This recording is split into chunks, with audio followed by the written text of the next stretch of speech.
Good morning, all. I am Ravindra Rao, heading Commodity Research at Kotak Securities. I welcome you all to this first Commodity Weekly podcast, giving a brief about the weekly updates in commodity markets and the focus area for the week. Let's start with the most talked about portfolio diversifier gold. Gold has recently breached the 2011 highs near $1,800 and is trading above that. It seems like $1,800 to $1,790 an ounce has become a base now. Supporting gold prices are the escalating virus cases, US-China tensions, and the geopolitical risks. ETF holdings in the US have been on a rise, which is already near April 2013 highs and is still moving up. Well, on the negative side, the stable equity markets have kept a check on the gains in gold prices, but still we are seeing both equity markets and gold moving up. Weaker consumer demand is another factor that is capping the gains in gold, as the prices are relatively at a very high levels. But overall, the outlook for gold looks positive, and the break above $1,800 has given the bulls the required push. Immediate support we feel is $17.50 on the COMEX. So until that holds, the positive view on gold will remain intact, with the immediate resistance near $18.28, $18.30, which if gets penetrated, we might see gold moving up till $18.50, $18.70 odd levels. On the MCX, the trading range would be 49,400 to 48,600. This is the active contract. Break on either side might decide a direction, because on the MCX, it is slowly and steadily moving higher. At present, it has taken a resistance near 49,300 and it is slightly trading lower now, but 48,600 should hold. The other precious metal, which is silver, has performed well as compared to gold in the previous week, wherein we have seen silver sustaining above 50,000 on the MCX, and on the COMEX it has sustained above $19, which was the immediate resistance and now the support. In case of silver, the support has come from the stable, or I would say rising gold, and the rising industrial metals. Supply tightness has also supported silver prices. ETF flows like gold is at record levels, showing a good investor interest. We feel silver might possibly outperform gold, because silver has been an underperformer in the previous sessions, and now that it is sustaining above $19 on the COMEX, there is a chance it might come close to $20. On the MCX, the range would be 51,400 to 54,000 for the week, and strong support is near 50,500. So we feel that 50,000 has become the base now, and if it sustains below that, we might see some kind of a corrective dip. Otherwise, we might see buying at lower levels. Coming to crude oil, we have seen crude oil stuck in a broad range. On the MCX, the prices are not going above 3,080, 3,100, and on the lower side, 2,780, 2,800 has become a base. In case of NYMEX, $37 in case of WTI crude, $37 is the base now, and on the higher side, $41 to $42 has become the cap. Crude has been supported by reopening of global economies and stimulus measures by central banks. Now this has supported the demand recovery hopes.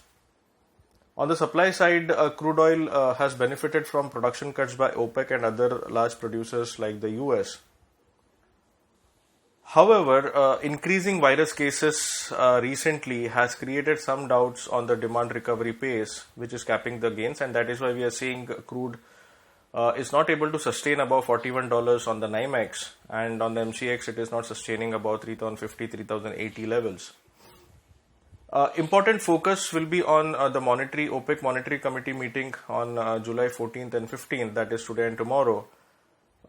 And we might see some updates coming out of this meeting which might impact crude prices.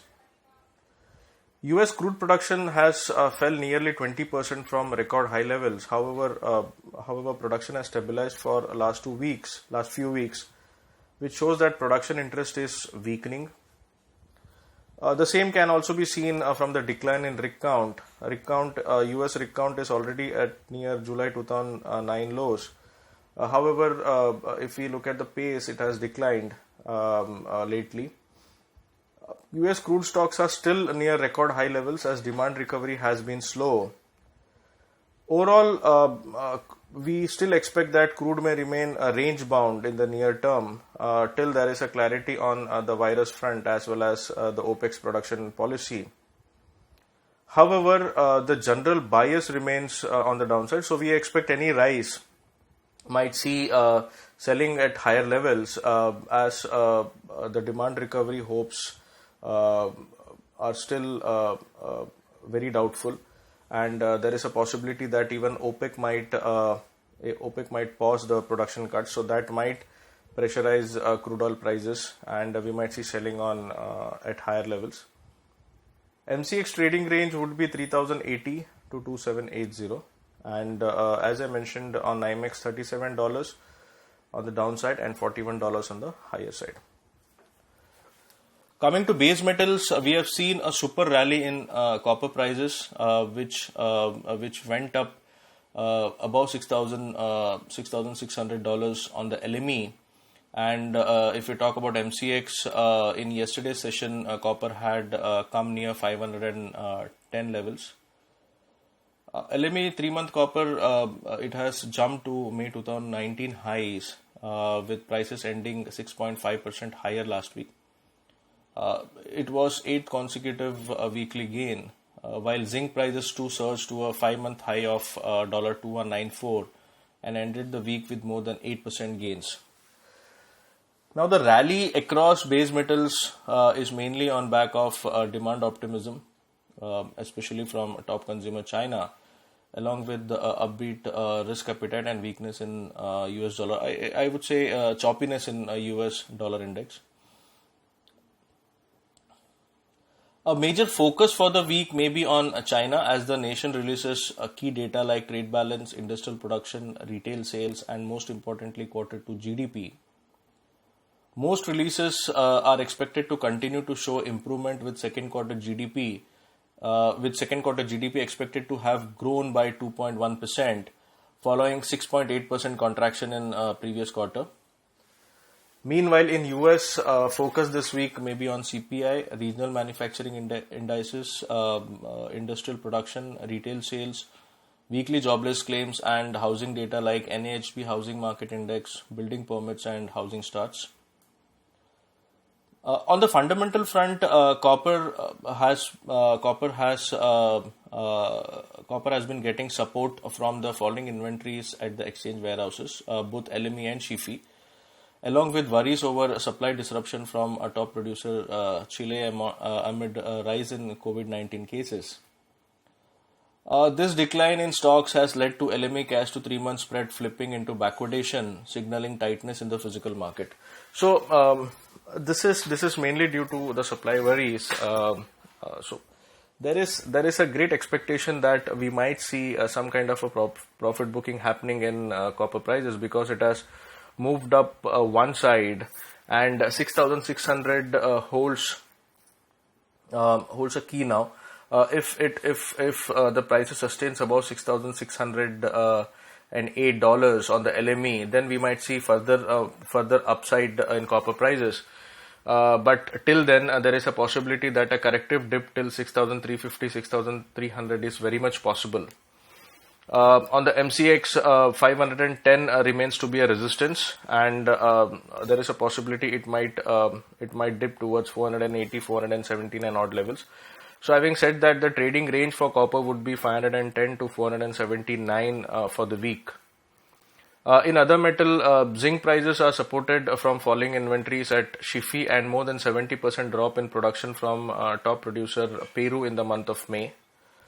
But even in zinc, we feel the rally is slightly overstretched and we might see some kind of a profit booking happening. In zinc, the trading range on the MCX would be 178 to 168. And in case of nickel, the trading range on MCX would be 1042 to 989.